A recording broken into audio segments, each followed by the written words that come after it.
Pupuk itu di Indonesia ada dua pasar, pasar subsidi dan non subsidi. Yang pasar kami hanya masuk non subsidi. Yang subsidi itu ranahnya BUMN, ranahnya pemerintah. Yang non subsidi ini NPK ini untuk pekebun-pekebun. Jadi memang ada dua strategi di mana kita berhadapan dengan gajah-gajah tadi itu. Yang pertama bahwa kita milih produk yang tidak lazim, tidak ada waktu itu di pasar, yaitu briket, NPK briket dengan mesin yang sangat sederhana. Modal kerja sih sama ya, ininya sama dengan NPK granul. Kemudian kami mendekati puslit-puslit, pusat penelitian. Pusat penelitian ini merupakan dokternya kebun sebetulnya. Dan kami ajak kerjasama. Tolong teliti ini, bagaimana hasilnya ini, kalau baik mari kita pasarkan bareng-bareng. Atas dasar itu kita memberikan royalti. Itu yang kita lakukan. Sehingga pasar kita briket, pelan tapi pasti berkembang dengan sangat baik. Karena memang pupuknya juga sangat berkualitas, khususnya untuk daerah berpasir, daerah undulating, jadi bergelombang.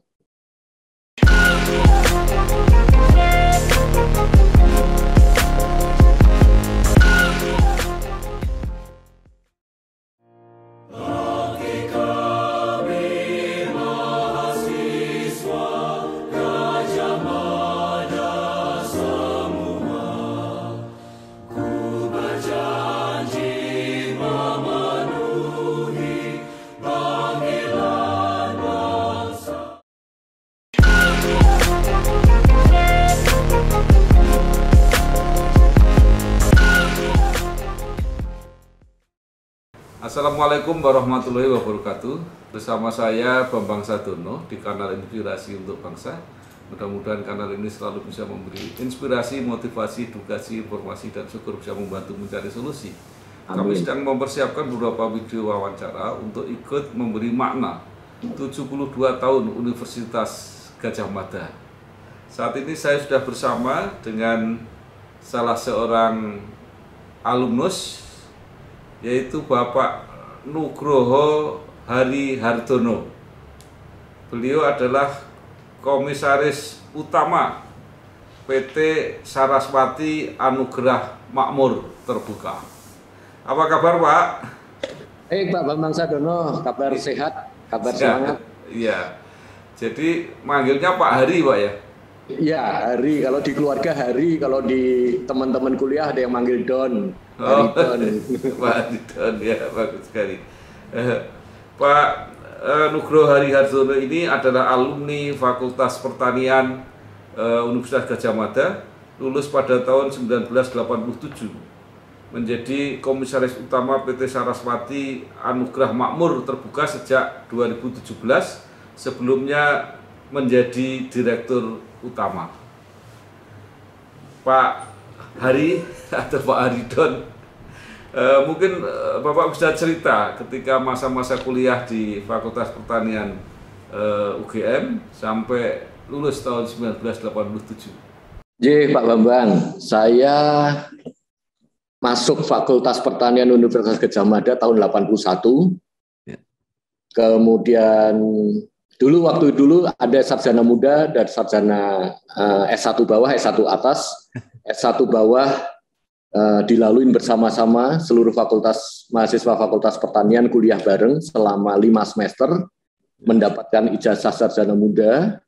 Kemudian S1 atas kami mengambil jurusan ilmu tanah. Jurusan ilmu tanah 1,5 semester, kita dapat 3 semester maksud saya, 3 semester kita mendapatkan ilmu tanah dan kemudian menyiapkan skripsi, ujian, lulus. Saya lulus Desember 86, jadi setengah tahun di atas rata-rata, di atas normal. Normalnya 5 tahun.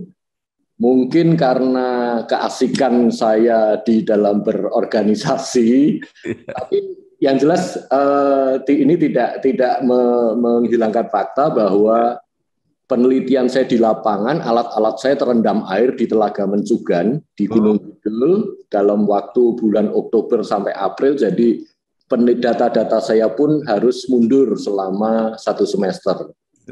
Selama kuliah, saya cukup asik dengan kegiatan ekstra. Ada 2 kegiatan ekstra yang saya tekuni di Senat sebagai salah satu ketua di Senat Fakultas Pertanian dari tahun 83 sampai 85. Kemudian ke pencinta alaman. Saya aktif di 3 organisasi kepencinta alaman. Mapagama itu universitas, mahasiswa pencinta alam Gajah Mada. Di fakultas ada namanya mahasiswa pencinta alam Plantagama. Dan di DIY sendiri ada Mapala Agrika. Kayaknya saya aktif ya, mungkin itu yang membuat saya juga mundur. Itulah sekelumit saya kuliahnya di Universitas Gajah Mada, Pak Bambang.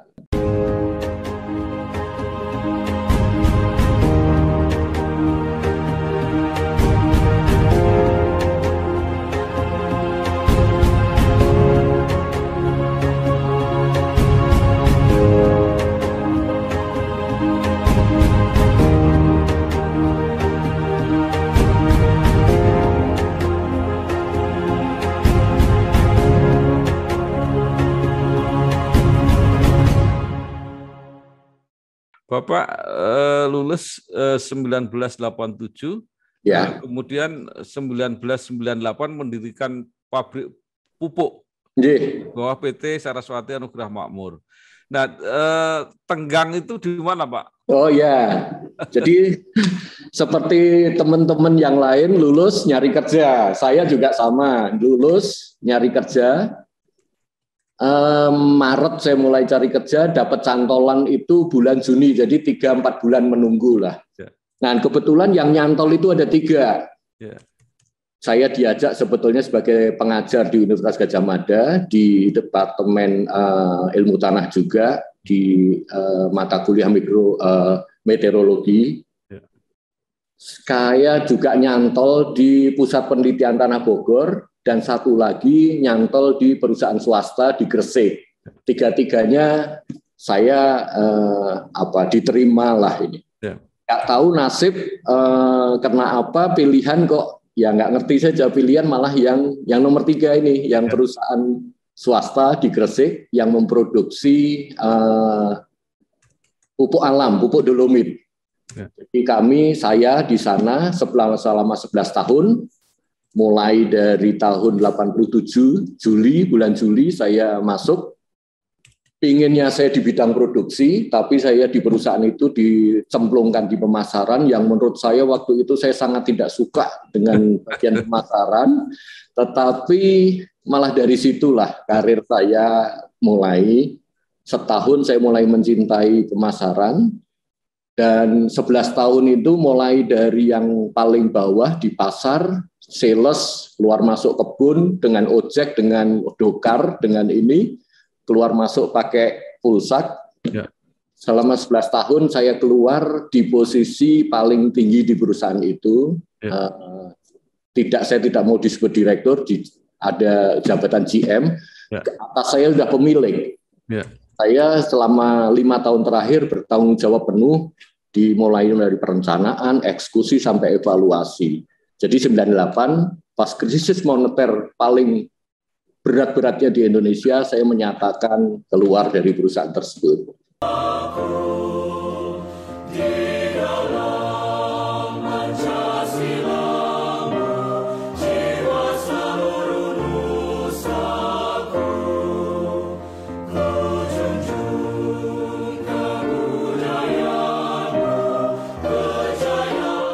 Nah, Bapak keluar malah mendirikan perusahaan membuat pabrik sendiri. Apa yang melatar belakangi pemikiran itu, Pak? Ya, nekat aja, bonek. Jadi gini, Pak Bambang.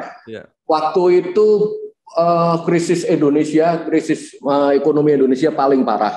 Tahun 98, dolar dari 2.200 sampai 16.000. Tetapi pupuk menjadi komoditas yang lakunya kayak kacang goreng.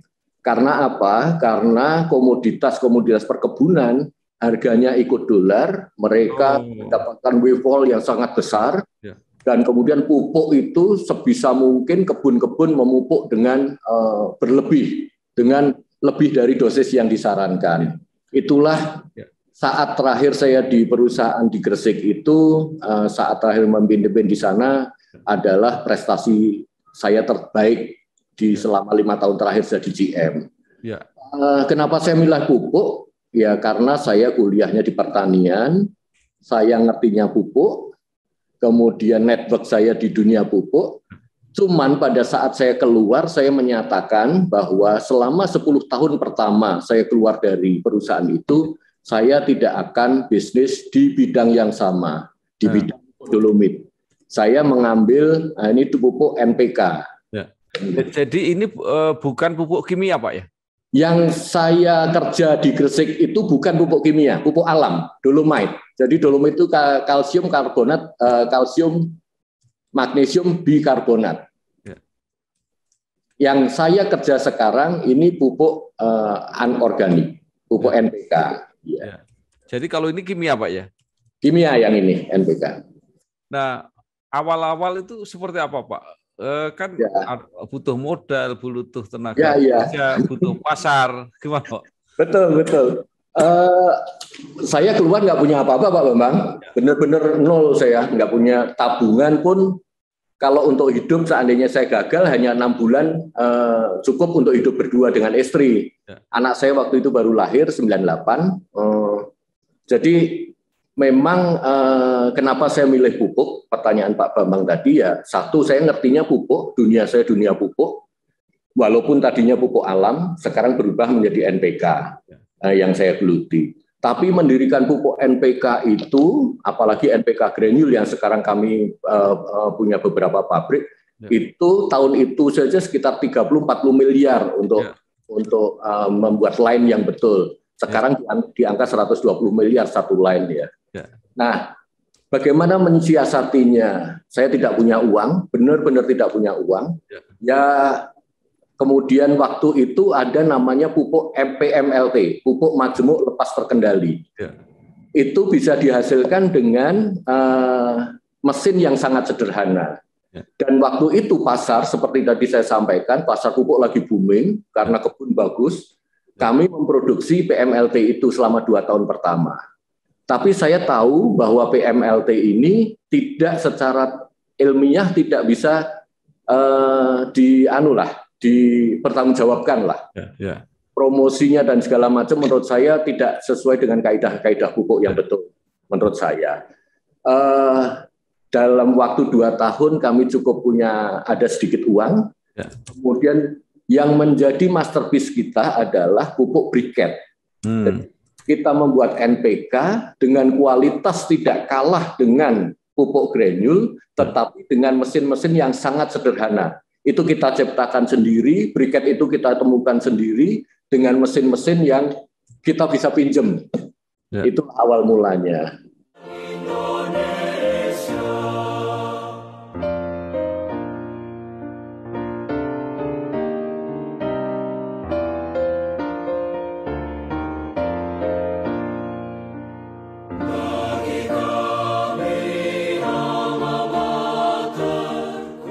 Nah, yang menjadi masalah kan pemasarannya, Pak.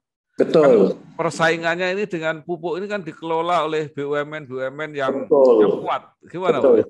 Ya, gajah-gajah, mereka gajah besar-besar. Jadi pupuk itu di Indonesia ada 2 pasar subsidi dan non subsidi. Yang pasar kami hanya masuk non subsidi. Yang subsidi itu ranahnya BUMN, ranahnya pemerintah. Yang non subsidi ini NPK ini untuk pekebun-pekebun. Jadi memang ada 2 strategi di mana kita berhadapan dengan gajah-gajah tadi itu. Yang pertama bahwa kita milih produk yang tidak lazim, tidak ada waktu itu di pasar, yaitu briket, NPK briket dengan mesin yang sangat sederhana, modal kerja sih sama ya, sama dengan NPK granul. Kemudian kami mendekati puslit-puslit, pusat penelitian. Pusat penelitian ini merupakan dokternya kebun sebetulnya. Dan kami ajak kerjasama. Tolong teliti ini, bagaimana hasilnya ini, kalau baik mari kita pasarkan bareng-bareng. Atas dasar itu kita memberikan royalti. Itu yang kita lakukan. Sehingga pasar kita briket pelan tapi pasti berkembang dengan sangat baik. Karena memang pupuknya juga sangat berkualitas, khususnya untuk daerah berpasir, daerah undulating, jadi bergelombang. Itulah yang kita jalankan. NPK briket kita tailor-made sesuai dengan apa yang dibutuhkan. Jadi kalau di pupuk itu kita analisa tanah, analisa daun, kebutuhan pupuk formulasinya seperti ini, kita bikinkan sesuai formulasi. Itu yang kita lakukan. Ya, itu yang istilahnya customize itu, Pak ya. Customize, betul, tailor-made, customize, betul. Ya. Nah, Bapak membuat apa? Pupuk, kemudian yang sudah ada existing yang lama sudah cukup kuat, itu pasti kan kualitasnya harus bisa terbuktikan, Pak. Kalau tidak, betul, kan tidak bisa berkembang. Betul, Pak. Jadi pupuk itu bisa diterima di kebun itu biasanya itu 2 tahun setelah dicoba di kebun. Nggak segampang itu ke kebun mau berpindah. Karena begitu salah pupuk, kualitas buah produksi bisa drop. Ini yang kita tahu betul seperti itu. Jadi di 2 tahun pertama kami dagang PMLT, itu tadi kami sudah mulai merancang pupuk briket itu seperti apa, dan kita sudah mulai penelitian-penelitian di kebun-kebun itu dengan uang seadanya, dengan bantuan teman-teman Puslit, dan kerjasama dengan Puslit sangat-sangat baik. Kita tahu bahwa teman-teman itu juga butuh temuan-temuannya butuh bisa diaplikasikan, dan kami datang, kami bisa mengaplikasikan penelitian-penelitian tentang pupuk mereka, sama-sama happy. Dan royalti kita kerjasama mulai tahun 2001 sampai 2015, berhenti 2015 karena ada faktor X ya. Kami sebetulnya sama-sama senang semua, tapi harus berhenti. Dan itu membuat kita berkembang cukup baik. Jadi semua atas dasar riset, semua atas dasar penelitian. Pupuk yang kita hasilkan walaupun dengan mesin yang sederhana, kualitasnya tidak kalah, bahkan malah lebih dari pupuk-pupuk yang beredar saat itu.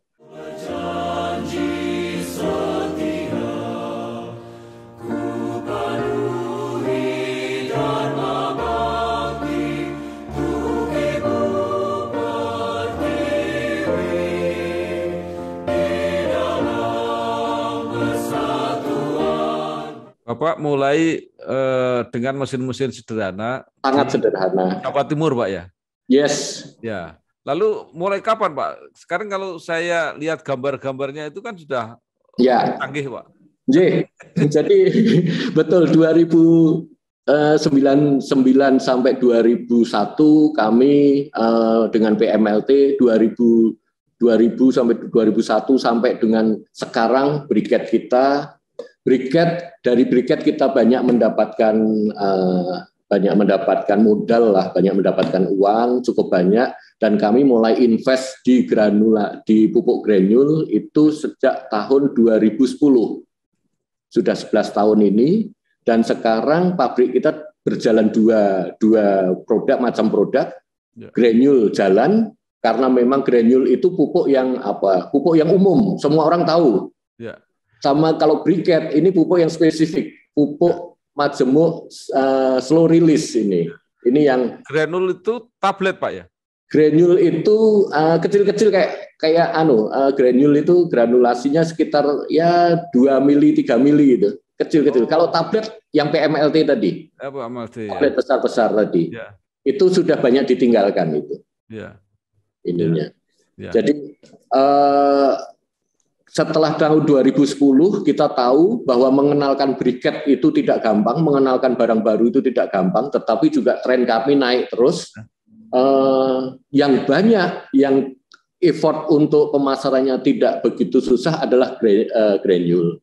Oleh karenanya sejak tahun 2010 kita memutuskan kita bergerak di briket dan granul. Pabrik kita sekarang ada di Mojosari, ada 1, 2, 3, ada 2 pabrik di Mojosari. Kemudian di Sampit ada 1 pabrik. Mojosari itu Mojokerto, Pak? Yes, Mojosari Mojokerto, Pak. Okay. Di Jawa Timur, itu untuk wilayah Indonesia Timur, Kalimantan Timur, Indonesia Timur. Kalimantan Tengah kami ada 1 pabrik di Sampit. Di Medan kita ada 2 pabrik, di Tanjung Morawa 1, di Mabar, kawasan industri Mabar 1. Jadi ada 1, 2, 3, 4, 5 pabrik, ya kapasitas kita sekarang 600.000 ton.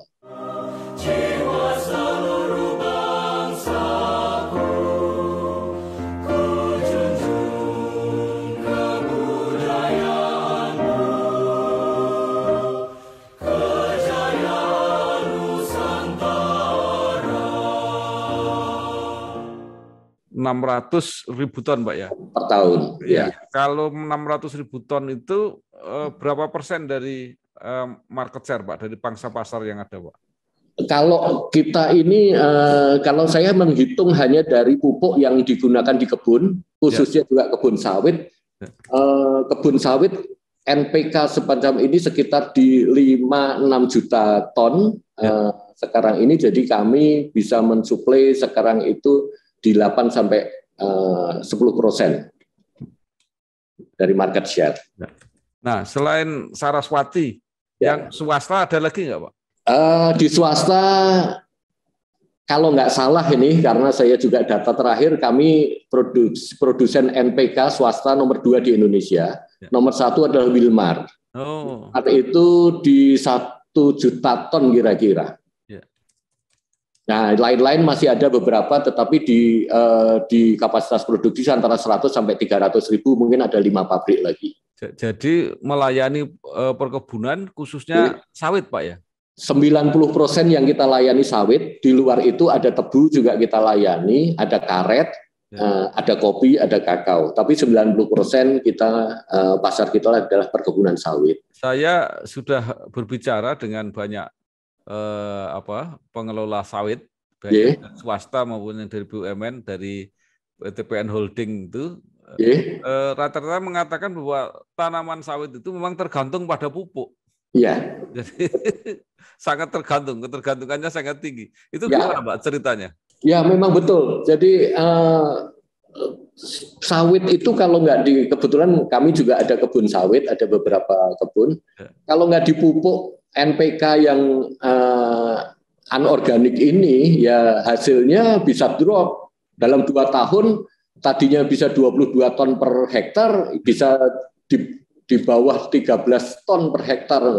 Sangat terpengaruh sekali oleh pupuk, tergantung aplikasi pupuk. Tidak dipupuk, ya tidak menghasilkan. Nah, kalau soal harga, Pak, karena ada petani yang mengatakan begini, Pak, ini harga sawit bagus, naik terus, cuma sayang pupuknya juga naik terus, Pak. Gimana?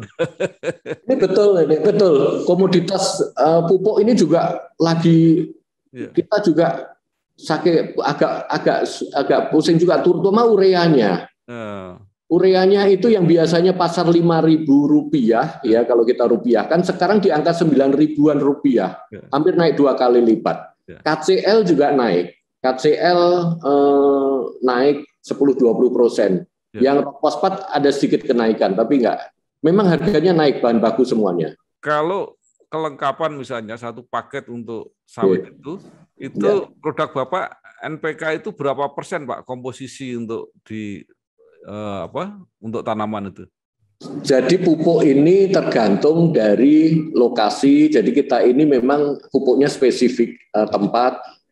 Kita biasanya untuk luasan-luasan tertentu mengirimkan tenaga untuk analisa tanah, analisa daun. Dari analisa tanah, analisa daun itu kita bisa menentukan bahwa pupuknya yang betul adalah pupuk ini dengan dosis begini. Masing-masing wilayah berbeda, Pak.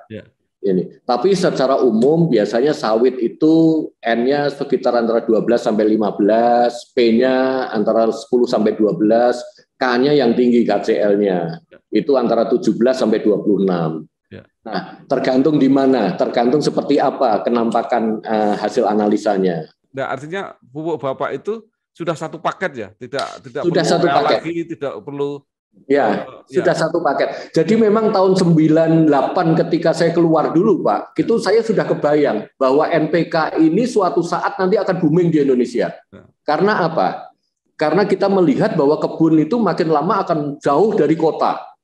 Transportasi ke kebun itu pasti akan sulit. Nah, kalau kita tetap berpegang tahun itu adalah pupuk-pupuk tunggal, urea sendiri, TSP sendiri, KCL sendiri. Kalau kita akan pupuk kebun dengan pupuk-pupuk tunggal, itu manajemennya susah sekali. Oleh karenanya kami memutuskan NPK adalah masa depan. Masa depannya pasti cerah. Ini itu yang kita yakini betul tahun 98 dulu. Karenanya pada saat walaupun nggak punya uang, kita sudah melompat jauh, putuskan saja bahwa kita investasi NPK. Kita memasukkan unsur di dalam NPK itu unsur hara makro, NPK, CAMG, kemudian ada makro, ada mikro. CAMG itu makro sekunder, ada mikro CU, ZN, Fe, boron. Jadi ada 9 unsur yang kita masukkan dalam satu pupuk itu.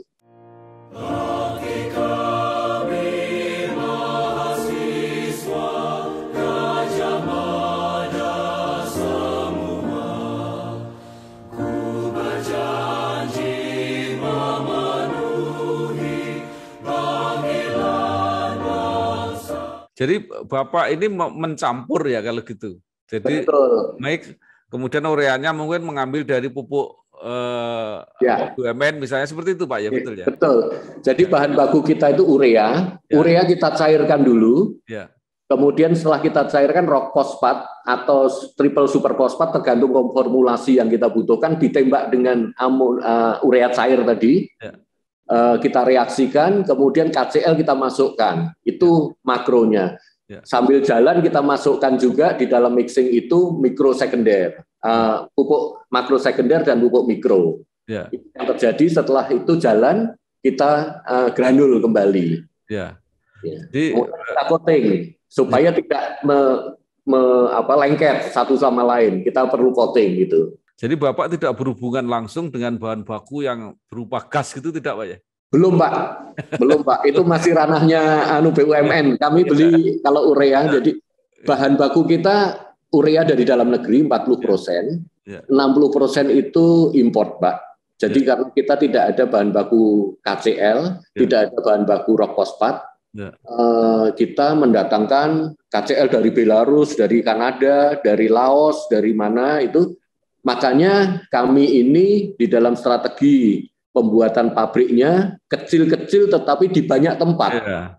Tidak satu, misal di Gresik itu besar, gitu enggak. Supaya transportasi, karena transportasi itu 10% dari harga pupuk itu sendiri. Jadi kalau kami bisa menghemat itu 3% saja, itu sangat berpengaruh. Dari Belarus kita turun ke Medan, sebagian turun ke Surabaya. Dari Surabaya maka dengan kapal kecil kita bawa sampit. Begitu juga KCL TSP dari Mesir sana, dari Timur Tengah ke Medan separuh, ke Surabaya separuh. Itu yang terjadi. Ini memang strategi yang luar biasa. Nah, saya juga mendengar beberapa pabrik yang mengandalkan gas ini ada beberapa yang sudah mulai khawatir mengenai pasokan gasnya. Jadi sekarang bahkan sudah mulai mencari-cari sampai ke Kaltim itu mau membangun di Papua. Memang gas ini kan jadi isu penting nih sekarang. Di pupuk juga makin lama makin mahal gasnya. Sekarang kami juga sedang mempelajari bagaimana urea dari batu bara. Ini yang terus kita sedang pelajari, apakah nanti se-visible kalau itu dari gas. Waktu kami ke China kemarin sempat lihat pabrik yang seperti itu, bahwa urea dihasilkan dari batu bara. Rasa-rasanya itu cukup visible, apalagi dengan harga urea sekarang ini tinggi sekali ini.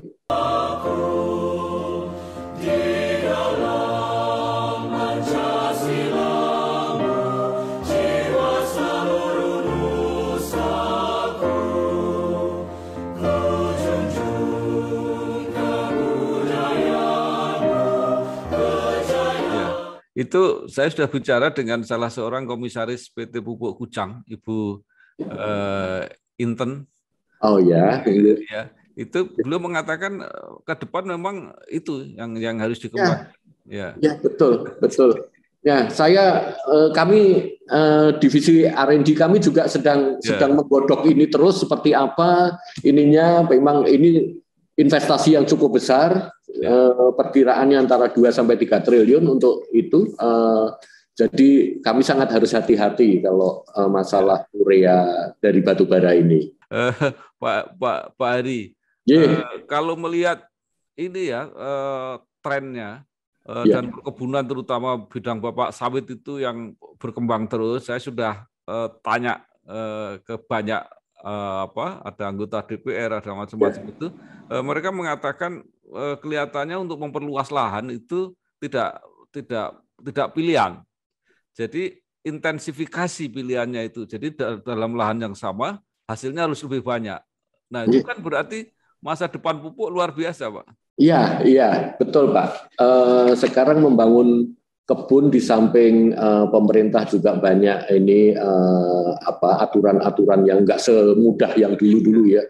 Untuk ekstensifikasi memperluas kebun itu makin lama makin susah. Satu-satunya jalan adalah intensifikasi. Kita harus bisa membuat kebun yang tadinya hanya rata-rata 18 ton per hektar di Indonesia, harusnya bisa 28-30 ton per hektar. Dengan luasan kira-kira saat ini 14 juta hektar, kalau bisa meningkatkan 1,5-nya aja sudah sangat berarti sekali. Memang betul apa yang Bapak sampaikan, pupuk masa depan di sawit masih sangat cerah. Ya, Bapak sekarang sudah 600 ribu ton. Nah, itu ke depan mau berkembang sampai berapa kira-kira, Pak? Kita sudah menyiapkan 4 lokasi yang sudah siap itu 3 di Kalimantan Barat. Kita di dekat pelabuhannya Sikijing yang pelabuhan internasional baru itu, kita akan membuat 2 pabrik dolomite alam, pupuk alam itu, dan 1 lagi pabrik NPK. Kemudian di Riau, di 2 kabupaten kita sudah siapkan. Di Palembang kita akan ada 1, sudah ada tanah, kita juga akan kembangkan pupuk NPK briket. Total yang akan kita buat adalah total dari 3 lokasi ini tambahan 500.000. Saat ini kami sedang kembangkan 100.000 di Mojosari, jadi dari 600.000 menjadi 700.000 ton. Dalam 3 tahun ke depan, target kami 1.200.000 ton. Itu target kami 3 tahun ke depan, Pak Bambang.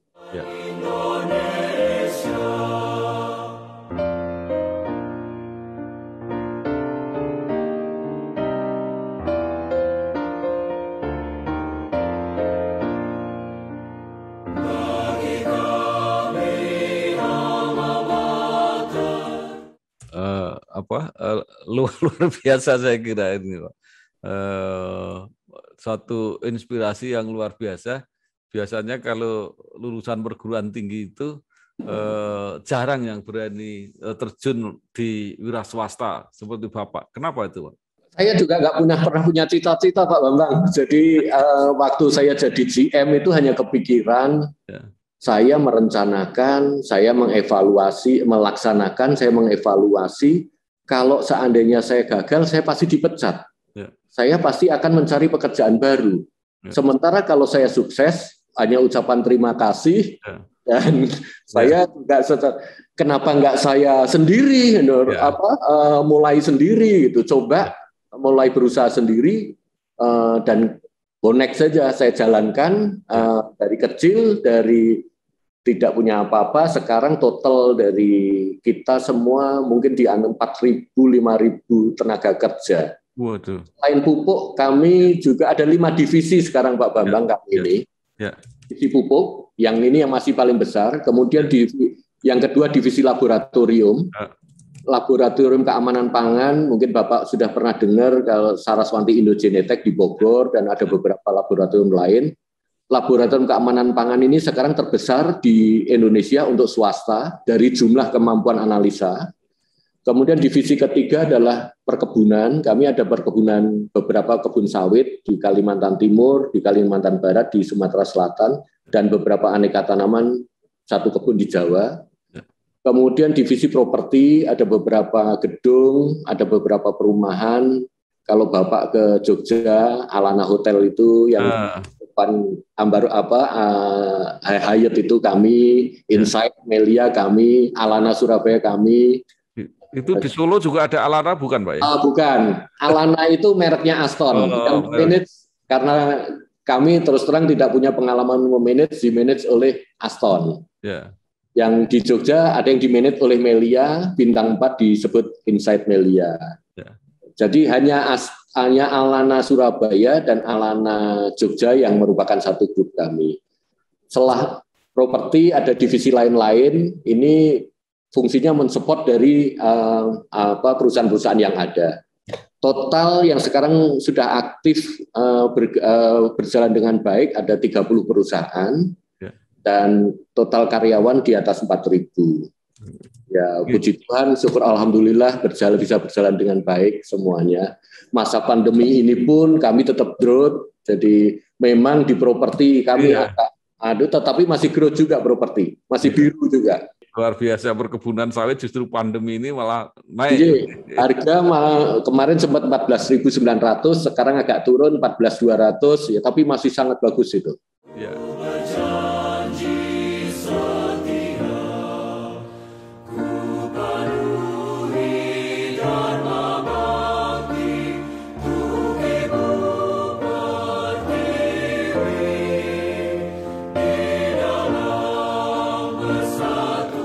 Pak Eri, apa itu ada nggak hubungannya dengan apa ya di UGM itu kan tidak hanya dibekali ilmu, pengetahuan, keterampilan, tapi kan karakter juga nilai-nilai apa Pak yang Bapak ambil dari situ? Betul, persis Pak, yang seperti Bapak sampaikan, kami di Universitas Gadjah Mada, Universitas Kerakyatan yang memang menjunjung tinggi nilai-nilai Pancasila, itu di samping belajar masalah keilmuan, saya banyak sekali belajar tentang nilai-nilai moral, tentang nilai-nilai yang baik dari kehidupan ini.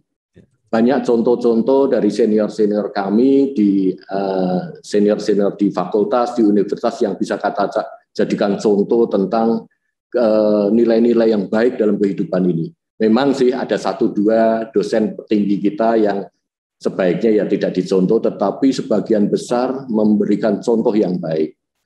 Dan syukur alhamdulillah kami hidup di Jogja, yang masyarakatnya juga banyak kami bisa pelajari, bisa kami ambil nilai-nilai luhurnya, itu begitu banyak nilai-nilai luhur yang terkandung di masyarakat Yogyakarta ini. Ya. Saya terima kasih sekali pernah diberi kesempatan kuliah di Jogja, di UGM, dan hidup di Jogja, dan itu banyak sekali mempengaruhi di dalam kami bekerja sekarang ini. Ya. Baik keilmuan tentang bagaimana kita menghasilkan produk yang baik, baik produk barang ataupun jasa, kemudian di dalam bersosialisasi, di dalam bekerja, di dalam bermasyarakat, kita banyak mendapatkan contoh dari senior-senior kita. Bapak sendiri asli mana, Pak?